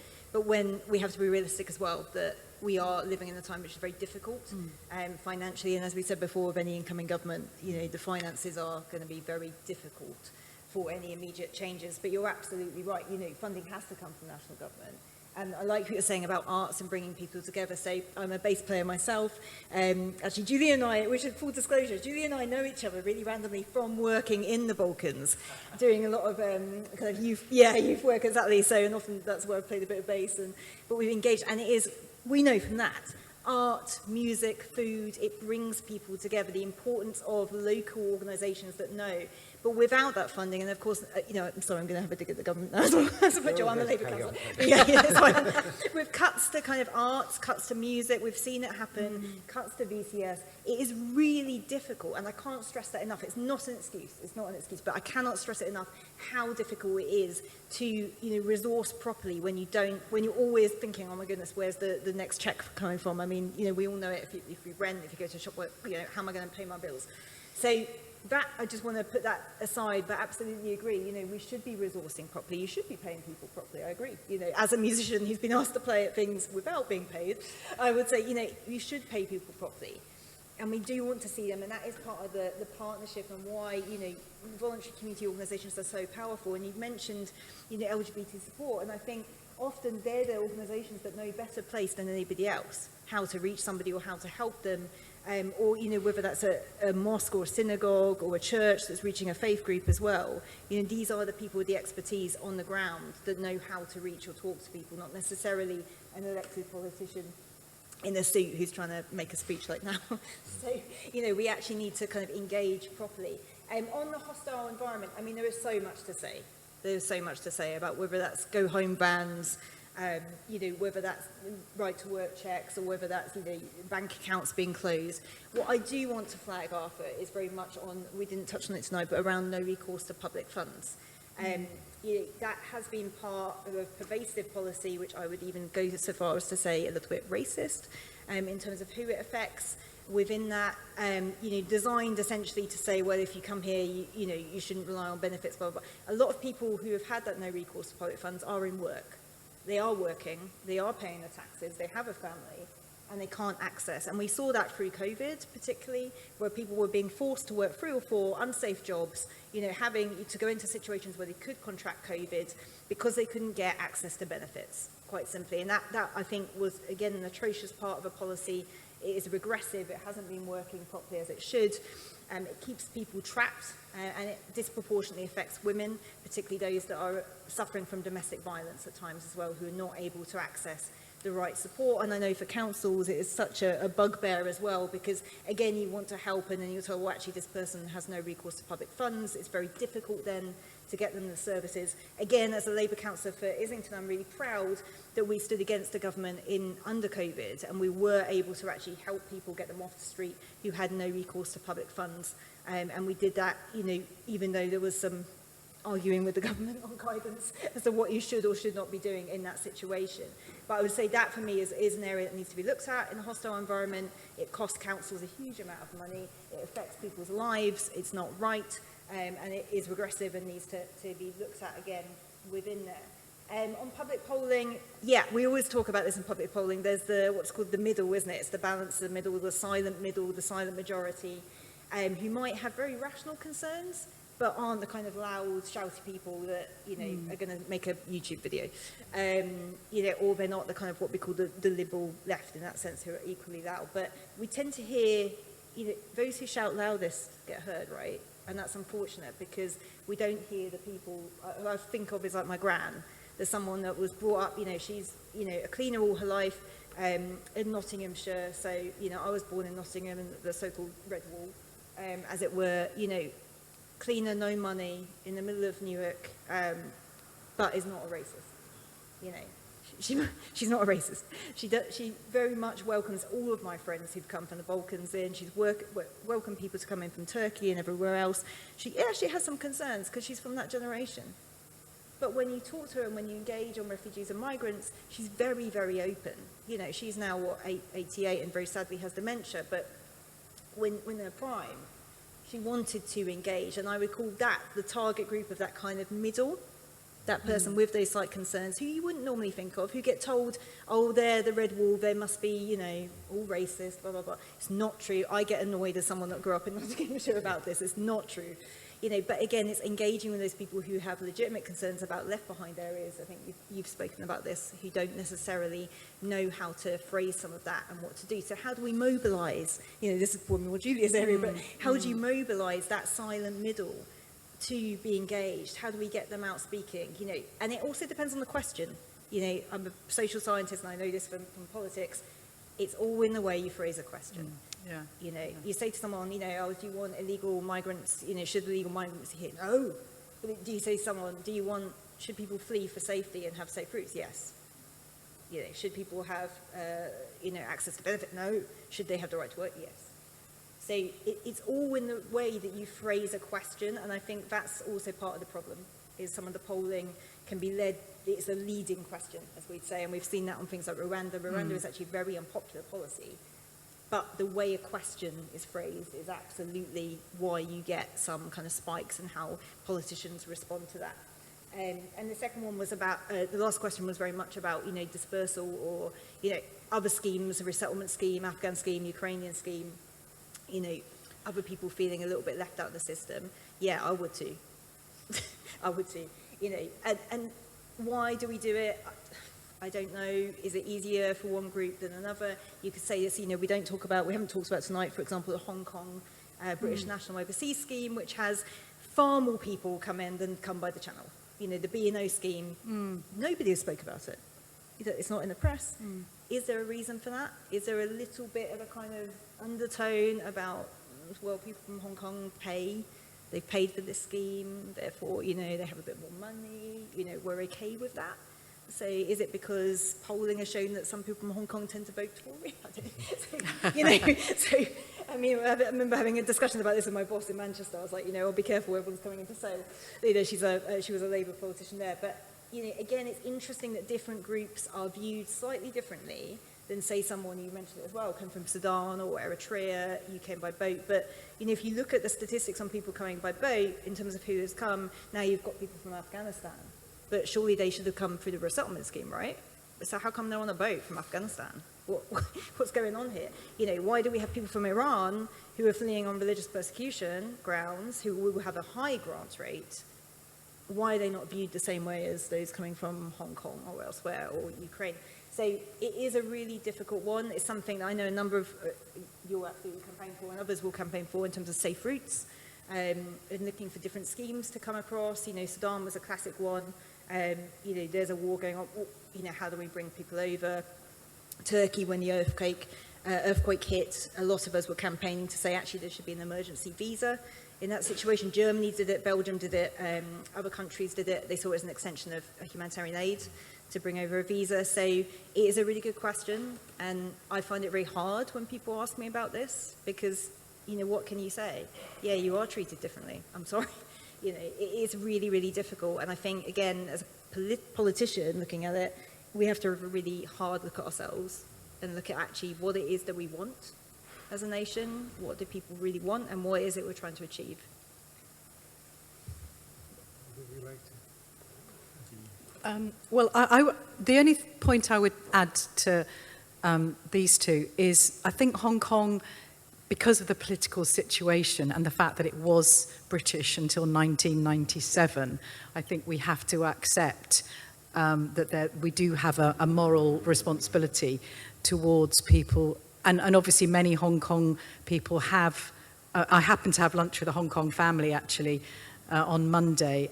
They have British citizenship because they were living in Hong Kong. So I think you always have to look at the geopolitics of it. I also think that the whole Afghan resettlement scheme has been pretty disastrous from what I understand. I mean, all the countries, Germany, America, they've all, made big promises that they just couldn't deliver on, and they are still, trying to work out what they do with all the Afghans. And we know there are many Afghans even who got here under that scheme who are stuck in hotel rooms. So I think that's another whole area that we haven't done very well at. I don't think there's lots we could say, but I think I'm happy to. Would you like to say anything, Ismail? Yeah, thank you. I think the right to work. The right to work is something that, and thank you, Arthur, for bringing it, and also thank you for contributing to the report. I think it's something that we need to think about. The right to work is not just right to work for people who are seeking asylum in this country. It's intimately related to right to life. And I say that for a reason. Because a lot of people are stuck in the hotels. There's a wasted potential, there's a wasted time, and their life loses purpose. And that is leading to some people, unfortunately, deciding to commit suicide. So it's not just right to work; it's a right to have purpose. So the days don't have meaning. And I think that's the moment that you look into it as just a right to work, you just make it as people are coming here to work, and it becomes an immigration issue. It loses the sense of safety and security and asylum that people are coming here for. So I think we have to redefine what we mean when we say the right to work. And I think unless we do that, we're not going to be able to understand what we mean when it comes to asylum seekers and refugees. If you are coming let's take a good example of someone who can travel from this country to another country. If you're not given the right to work, you could move to another country. But if you're an asylum seeker, you don't even have that right to move. So that becomes like, so that's one thing. And also it's leading to people getting to, working, there are over 1 million people who are undocumented in this country. Who are undocumented in this country. And who are also the asylum seekers included in that. A lot of people are working. Some people are working, but working in a very abusive environment. And there's a lot of discrimination that goes on because people know that they don't have the right to work in this country.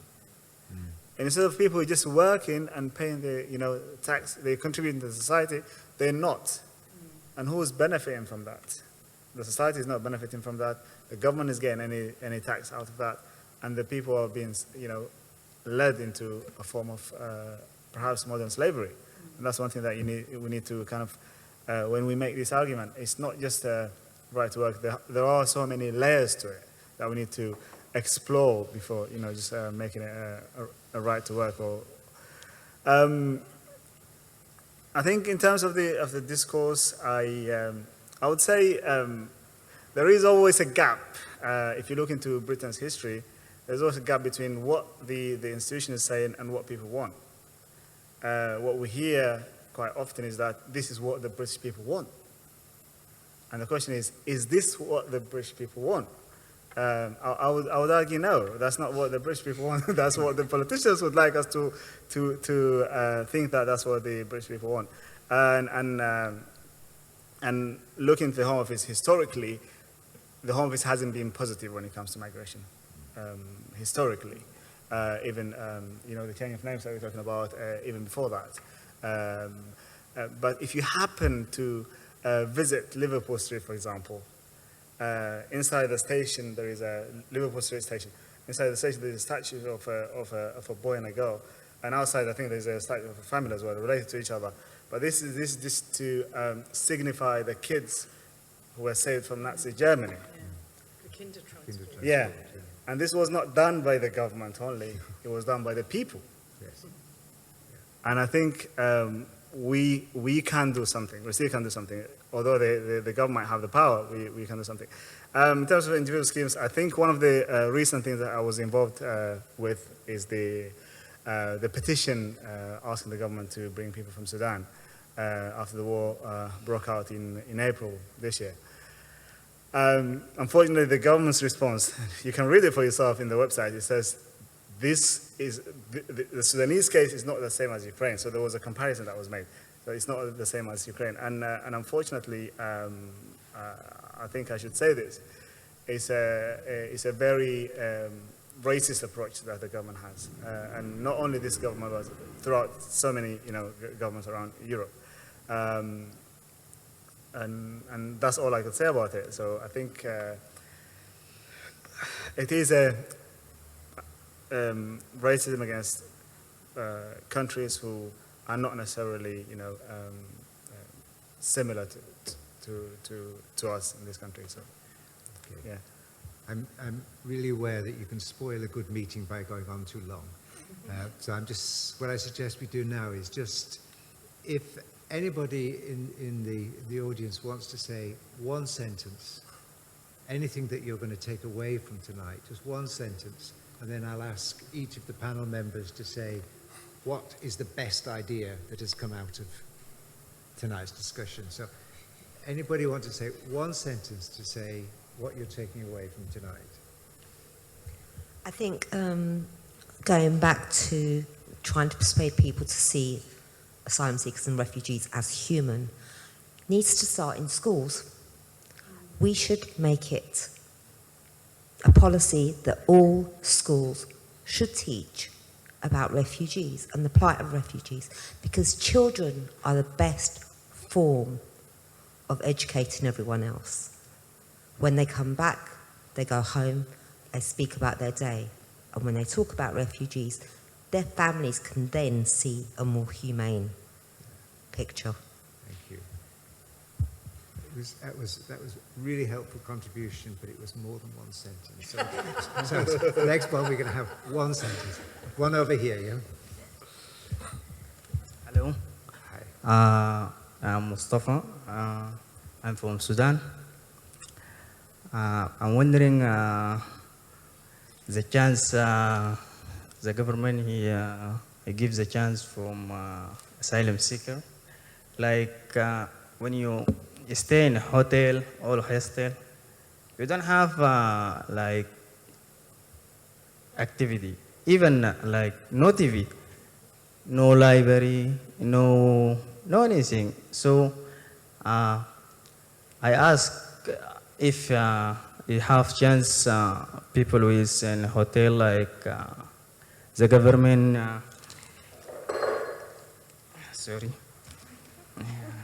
he come like do advice how to improve yourself, how to come to the community, how you know the culture, how you know the rules, how you know like many things. The people he come, you don't know. I think yesterday the Sky News come in my hotel, and every staff in hotel go out. Who is inviting him? What he need? I don't know why. Because the people there, he think not have right, like she say sing, or like he do something. Somebody he think is yes, he thinks like security is the police. If he have problem, he comes to security. He think I want to do that, and he don't know what he doing. Many things. I think that's. Thank you. Thank you, Mr. One over here, Brian. One sentence. It's the one sentence rule. Go and see the film Name Me Lawand, which is all about an Iraqi family whose boy, is written off because he can't communicate with anyone. So he comes to the UK to, I think it's the Royal School for the Deaf, Derby, where he does fabulously well. And as his education is going on, the family run into problems with the Home Office. It's in cinemas, previews this week, and it's out in about a week or two, documentary film. And people have talked about telling stories, and how do we do that? Well, this is one way. Was that one sentence? No, it was about 5. but there's a review of that film on Jeremy's website, so if you want to learn about that. I think, okay, keep going, keep Sorry, going. last time, yeah. One sentence. Yeah, I'm Nobody obeys my rules. My name is Daniel. I'm from East Africa, and I live in a hotel like 15 minutes away from here for 19 months. The whole convo kind of feel like you guys were speaking about my life, to be fair. Like, thank you for having this space, because I feel heard. I can guarantee all the things you guys have been discussing are pretty much what I've been through for the last 19 months.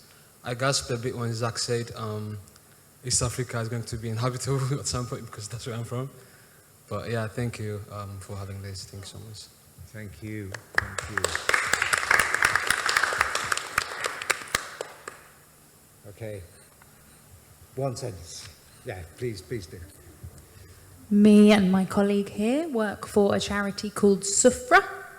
We're not local, but we're based in northwest London, over by Wembley. Not quite a sentence, but I'm advertising anyone to come. We have a space, we have a garden, we provide a 3-course meal. How many times a week? 4 times a week, free, high-level food. So there's spaces, it's just about finding them. Excellent, thank you. Oh, okay. Okay, Emmanuel, okay. What chance do I stand? No, I'm sure. That's what they all say. What I have learned today, I think we do understand what the challenges are, and I think they were eloquently explained to us. But on the contrary as well, from a friend from Sudan as well, we just learned that how traumatized communities are.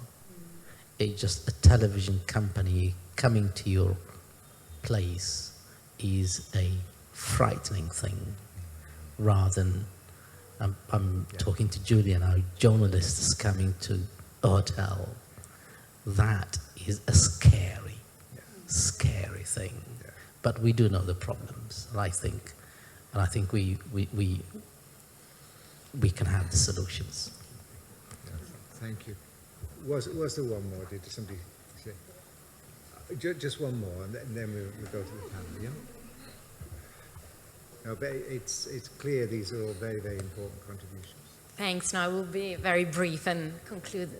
I guess what we learned from tonight is that, despite the current government's attempt to really destroy refugee protection and asylum in this country, which is what's happening, it's great to see communities coming together, like you, from local government, from different parts of it, from migrant voices and refugee voices, and everybody who's spoken tonight about their experiences has been so powerful.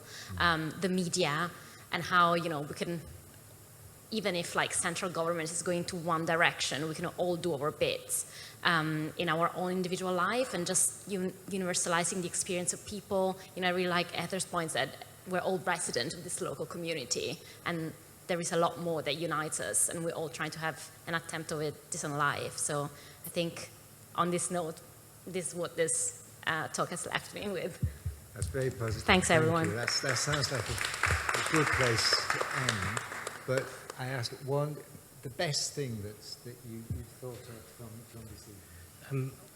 I don't know if I'm avoiding the question, but I'm answering it my way. I think Daniel's contribution then to when he talked about your whole area of Africa and me talking about being uninhabitable in the abstract, and how this is very tangible. And that's something I'll take away with me, and I think something we could all take away with us is sometimes we can talk about these things in abstract ways, because it feels, East Africa feels very distant to me. But to have you in the room talking about that experience, I think is incredibly powerful. So I think to always remember that these are people's lives, and these things are horrendously happening. But I like the positivity of the last speaker too, that working together we can make a better world. Yeah, I would also say, people's lives, that's always got to be first and foremost. It is about people, it's about humanity. It doesn't, that is first and foremost in people's lives. But my main thing I will take away is that I think I want people to not be the silent majority, be the loud majority. Let us know when we get it right. If we're doing something right, tell us, because you don't hear that. So, that gives then the political coverage to go and do it better, because all you hear is the loud people that tell you you're doing it wrong, or the loud people that say we don't like it. So be the loud majority that say we want this. Thank you. So I'll just take my one sentence. I agree that television cameras can be very traumatizing, but there is a move to train journalists in what they call trauma-sensitive journalism, and that's a growing trend. And they don't always get it right. I think it's a very difficult thing to try to tell the human stories if you don't show the human faces. So it's a real dilemma. We could talk all night about, how media portrayal. I've, like everyone, I've valued hearing the personal stories and reminding ourselves that we are talking human beings. So, yeah. Yeah, thank you. If I may, I'm just going to make one comment, which is I'm going to throw, is your organization Cllr, is it? Yeah. Cllr. One of the recommendations that we've made, and also we're speaking to the asylum unit within the GLA, is to provide free travel for asylum seekers. And I'm going to throw that on you. There are so many services around the city, but people cannot access them. So I would kindly ask you, to support us on this one. On this one, so that they can access, organizations like Cllr, people can travel and have the meal. So that's one thing that I want to say. But the one takeaway that I take from here is that although the government would like us to believe that, you know, we don't want people in here or we don't want to support people, I think this room today proves that there are so many people, ordinary people, you know, going on with their life, doing things and supporting people, and we can. And I think we can do better. And I think the narrative that comes from the government is not something that should decide, you know, how our society reacts to this issue. Thank you. Thank you. And we'll assume that you're pushing an open door with Zack on free travel. I just want to draw this to a conclusion. I think this has been an incredibly powerful evening. Much more powerful than I thought it was going to be. I thought it was going to be great. I thought we were going to have an interesting discussion. I knew that the contributors would be very, very informed and passionate and enabling us to get a different perspective on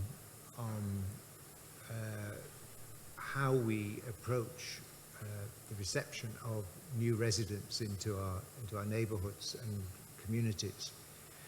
But I hadn't realised just how spiritual the evening was going to be, just how much there was going to be a spirit in this room, which was coming from you, the audience, I think, as you were so receptive and so responsive to what was being said. And the fact that you're still here and you've stayed and looking so engaged with what we're talking about just shows me that, and I'm sure our panelists would agree, that we're in this together. There are very committed communities around this city in loads and loads of Refugee Week events who are celebrating, who are angry, who are passionate, and who really want change and want this city to be a better city and want this country to be a better country and a more welcoming country. So I want to thank our panelists once again, because they really have shared with us important ideas, but also their commitment to the issues. And it's that commitment which is going to make the change. I also just want to acknowledge my own colleagues, Harley, who's doing our communications work, but also Catherine, who is working enormously. And we ought to say it as Refugee Week, we ought to be very grateful to Catherine and Sarah for the work they're doing in the hotels, and it really is very special. And to Emmanuel too, who is running our Margins project as well. And I know that they are really very, very committed, and I think they just show how committed we are in this organisation to ensuring that we play our little part, and it is only a little part, to making this a very welcoming part of London. So thank you all very much. And, well, hope we'll see you before next Refugee Week, but it's been lovely for you all to be here. There's still drinks, and so if you want to network, talk to each other, meet people, and share business cards, or whatever you do on these occasions, that would be great. But thank you, and thank you all again. Thank you.